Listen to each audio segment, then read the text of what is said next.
ইব্রাহিম রাইসির মতো একজন অভিজ্ঞ, বিচক্ষণ এবং জনপ্রিয় নেতার এই হঠাৎ দুর্ঘটনায় চলে যাওয়া, এটা আন্তর্জাতিক বিশ্বের জন্যই, শান্তির জন্য এবং একটা সৌহার্দ্য স্থাপনের ক্ষেত্রে অত্যন্ত একটা মর্মান্তিক দুর্ঘটনা বলে আমি মনে করি। আমাদের দলের পক্ষ থেকে আজকে আমরা ইরানের রাষ্ট্রদূতের যে অফিস কার্যালয়, আমরা সেখানে এসে আমরা আমাদের শোক প্রকাশ করেছি। এই মুহূর্তেই যখন বিশ্বে অভিজ্ঞ রাজনীতিকদের খুব বেশি প্রয়োজন, সেই মুহূর্তে ইব্রাহিম রাইসির মতো একজন অভিজ্ঞ, বিচক্ষণ এবং জনপ্রিয় নেতার এই হঠাৎ দুর্ঘটনায় চলে যাওয়া, এটা আন্তর্জাতিক বিশ্বের জন্যই, শান্তির জন্যে এবং একটা সৌহার্দ্য স্থাপনের ক্ষেত্রে অত্যন্ত একটা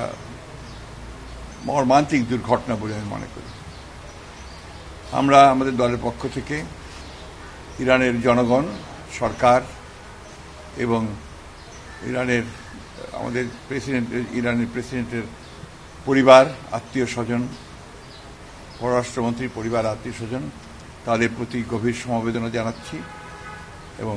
তারা যেন এই শোক সহ্য করতে পারেন এবং ইরানের জনগণ যেন এই শোকের সময়ে তারা তাদের যে স্থির যে সিদ্ধান্তগুলো, তাদের বিশ্ব রাজনীতিতে তাদের যে অবদান এবং তাদের নিজস্ব রাষ্ট্রে যে ভূমিকা, তারা যেন অক্ষুণ্ণ রাখতে পারেন, সেই জন্য আমরা দোয়া করছি।